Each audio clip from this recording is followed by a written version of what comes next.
Anda kembali menyaksikan Nusantara Economic Update bersama saya Rian Antono dalam segmen khusus Bedah Data.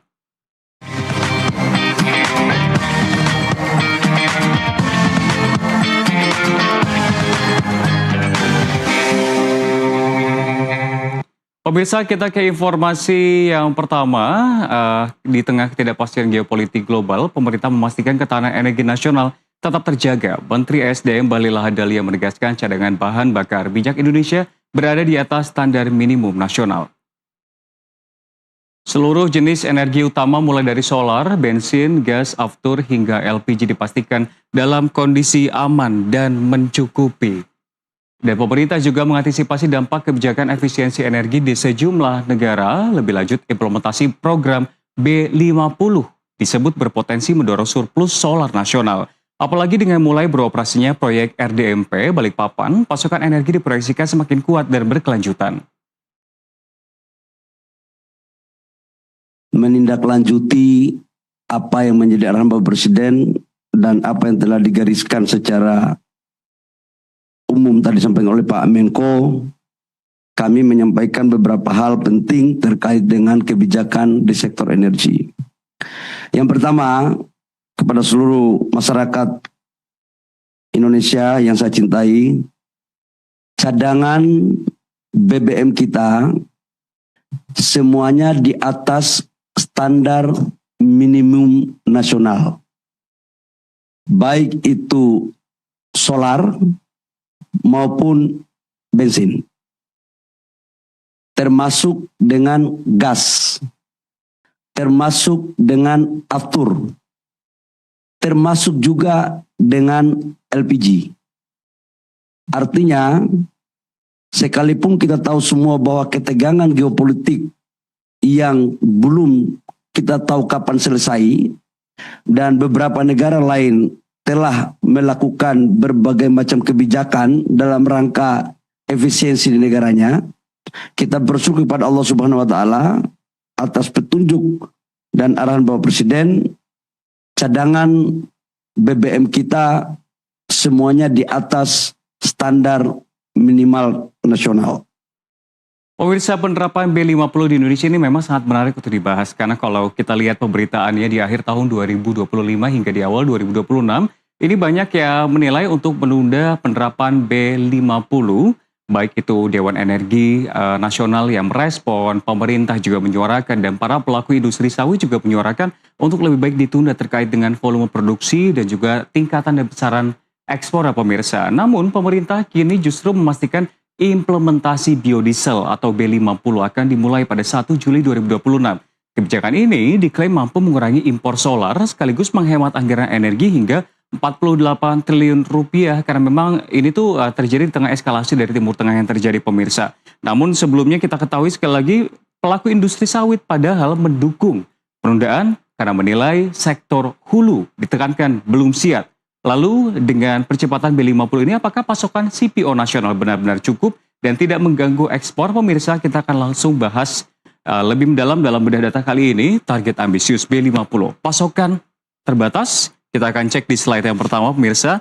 Di sini kita akan menghadirkan sejumlah grafis quote atau pernyataan terkait dengan B50 yang sebelumnya dinilai terlalu terburu-buru di tahun 2026, sehingga sebelumnya memang implementasi mandatori biodiesel B50 memang sempat ditunda karena dinilai sekali lagi terlalu terburu-buru. Anggota Dewan Energi Nasional ini menilai, pemirsa, bahwa pemerintah sebaiknya mengoptimalkan B40 terlebih dahulu sebelum naik ke B50. Dan di sini saya sudah mengutip statement yang memang sudah warawiri sebelumnya di sosial media dan juga pemberitaan Fadil Hasan, anggota Dewan Energi Nasional atau DEN. Nggak perlu buru-buru, tetapi sebaiknya kita atau Indonesia bisa meningkatkan produktivitas sehingga kita nggak memiliki dilema antara harus mengurangi ekspor demi memenuhi kebutuhan dalam negeri untuk biofuel, jadi bisa dipenuhi dua-duanya. Hal ini karena memang sejumlah aspek dinilai belum siap, pemirsa. Mulai dari pasokan CPO-nya, pemirsa. Di sini kita bisa melihat poin-poin dari apa yang saya sampaikan di sisi sebelah kanan dari grafis yang telah saya sampaikan, di mana tadi dikatakan kan di sini ada fokus optimalisasi B40 terlebih dahulu, pemirsa. Lalu selanjutnya mulai dari pasokan CPO, infrastruktur hingga pembiayaan insentif biodiesel ini perlu diperhatikan, pemirsa, di mana sejumlah asosiasi salah satunya adalah Akasindo menilai di sisi hulu juga menilai bahwa produktivitas kebun rakyat atau sawit masih rendah dan saat ini produktivitas sawit petani berkisar 3 hingga 4 ton per hektar dan angka ini masih jauh di bawah produktivitas perkebunan besar yang bisa mencapai di atas 6 ton per hektar ya pemirsa.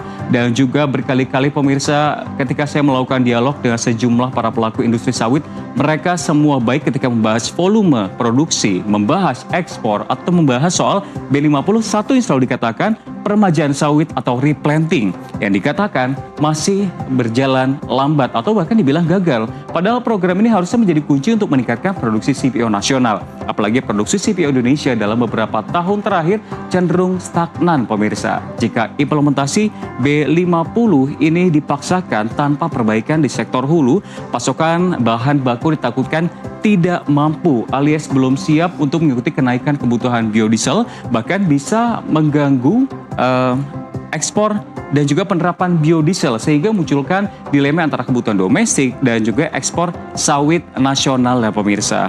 Dan mereka sendiri memang menilai kalau kita ngomongin soal hilirisasi ini sudah terbilang luar biasa apik. Namun permasalahannya sekali lagi adalah di bagian sektor hulunya pemirsa.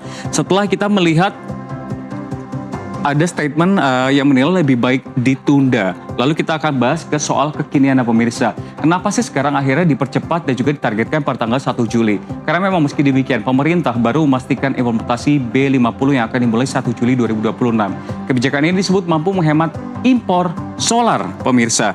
Mampu menghemat impor solar di sini. Poin-poin sekali lagi sama seperti sebelumnya dan menghemat energi anggaran hingga 48 triliun rupiah dan mengurangi ketergantungan terhadap energi fosil.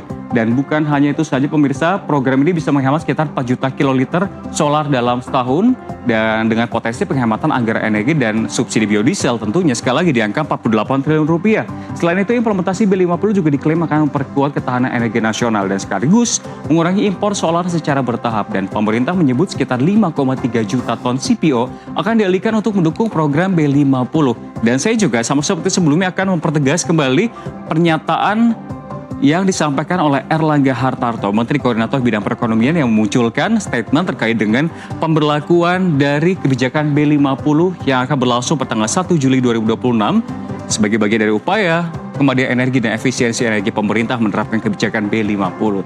Dan kita akan bahas lagi pemirsa dalam bedah data kali ini, data-data apa saja yang akan kami siapkan. Ini adalah produksi CPO Indonesia yang diproyeksi naik di tahun 2025 hingga 2026. Kami akan paparkan di sini pemirsa, karena menurut laporan BMI dengan riset Fitch Solution bagian dari Fitch Group, rencana Indonesia menaikkan tingkatan biodiesel dari B40 menjadi B50 pada 2026 sebetulnya masih berpeluang tercapai jika melihat potensi produksi minyak sawit pada akhir 2025 hingga 2026, di mana ini memang terlihat proyeksi produksi CPO ini dalam besaran ton dan juga persen. Lalu di sini juga kalau lihat ada huruf E di belakang, ini adalah artinya estimasi, sementara forecast di yang belakangnya ada F, pemirsa Anda bisa melihat seperti apa data-datanya. Ini besarannya 10.000 hingga di kisaran 40.000 dan juga 60.000 pemirsa.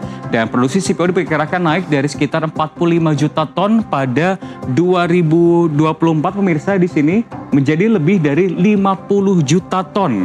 50 juta ton pada tahun 2026 pemirsa.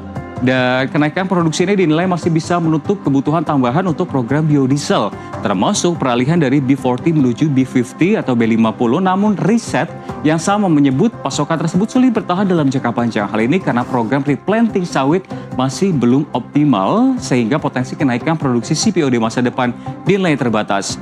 Meskipun begitu pemirsa, kita ketahui memang untuk tingkat penanaman ulang atau replanting sawit di Indonesia masih dipandang belum maksimal. Sejak tahun 2016, Indonesia membidik penanaman ulang sawit dengan mendistribusikan subsidi agar 2,5 juta hektar pohon kelapa sawit dapat ditanam ulang per 2025. Dan BMI menilai insentif tersebut belum cukup untuk mendorong kebijakan replanting pohon sawit nasional. Alhasil, hasil panen dari keseluruhan bahan baku minyak sawit Indonesia untuk jangka panjang berpotensi terkendala akibat hambatan tersebut. Dan kita akan melihat pemirsa di sini adalah grafis dampak implementasi biodiesel dari B35 hingga B100. Karena memang cita-citanya kan kita pengen ke B100 pemirsa. Walaupun banyak yang menyampaikan kita bisa ke B50, namun sebetulnya cuma mentok di B50. Kita akan sulit dengan B100 jika replanting ini tidak bisa dikerahkan oleh pemerintah dan juga diimplementasikan di Indonesia.